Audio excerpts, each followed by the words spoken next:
So, Mike, here's this book again, and we talked about the story behind it. But now, don't you have some other information that's interesting about this book, or the authors behind it, or especially Janice? Yeah, well, yeah. I think what you're referring to is the fact that I've had over the years, I've met a lot of interesting people in the Bigfoot community, and had interaction with them from time to time.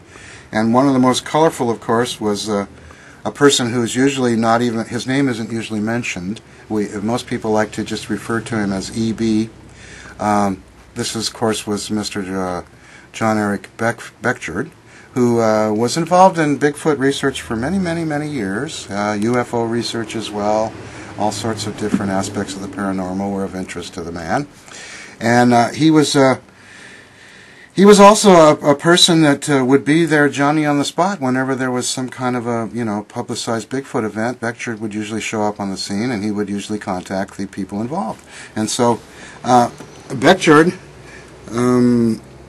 first of all, I had a little question that I asked Beckjord one day, and this is because of a story that was circulating.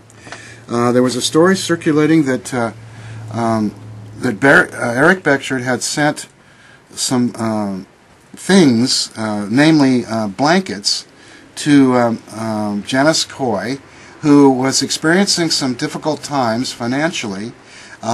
She had been for years supplying Fox the Bigfoot and his family with food and with little things to help them out, blankets from time to time, this sort of thing.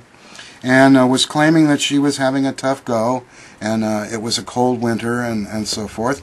And so Mr. Beckjord had sent some supplies, and I saw an email or some kind of conversation on the internet about this, and Mary Green stated that something had occurred that had, really shook her up, and it had to do with a package she received from Eric Beckjord. She claimed that she had gotten a blanket well enough, and it was fine, and she'd given them to Fox, and they'd utilized the blankets.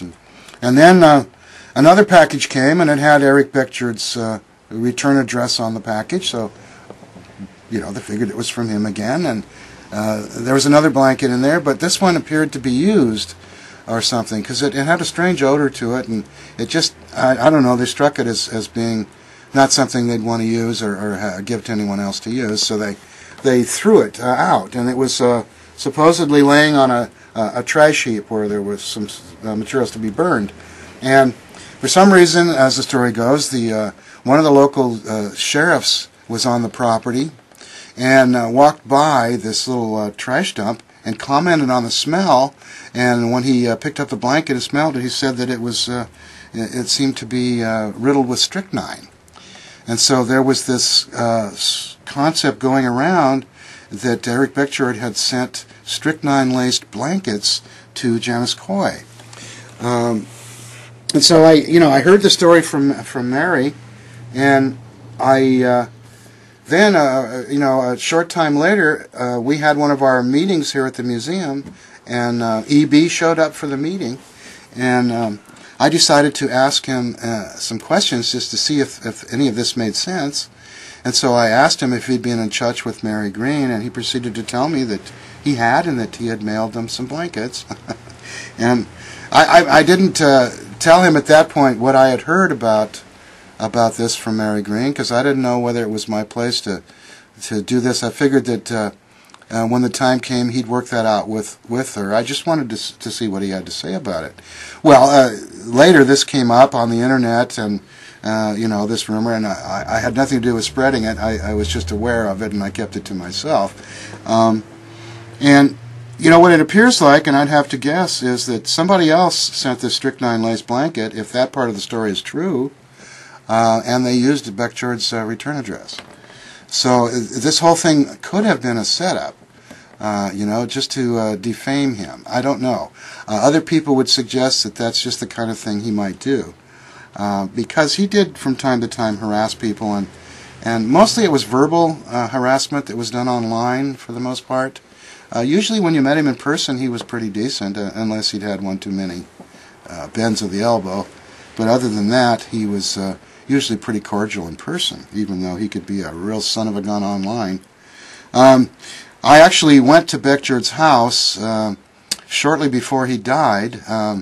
You know, and as a result of this incident and some other things, there were people at that time discussing the possibility that Mr. Beckjord was some kind of a double agent or something, and that maybe he was spying on different researchers and feeding disinformation, you know, being a double agent or something like that ilk.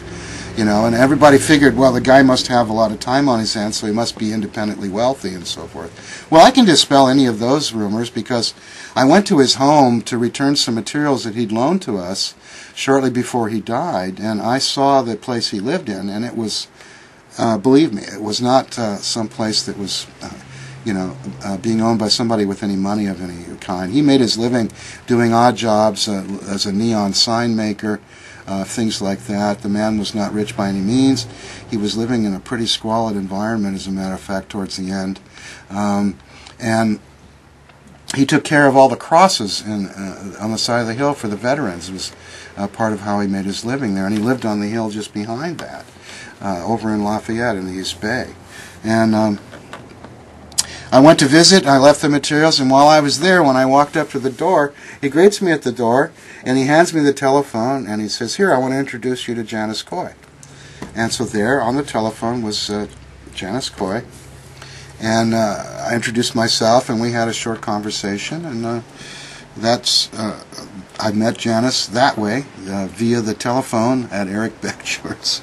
And what he asked me to do was to substantiate to Janice Coy that his flashlight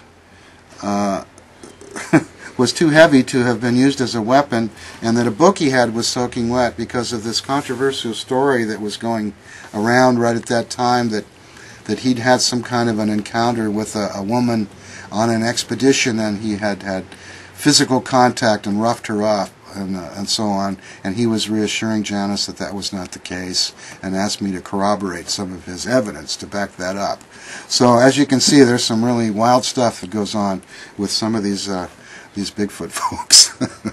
Anyway, that's the interconnection there as I see it.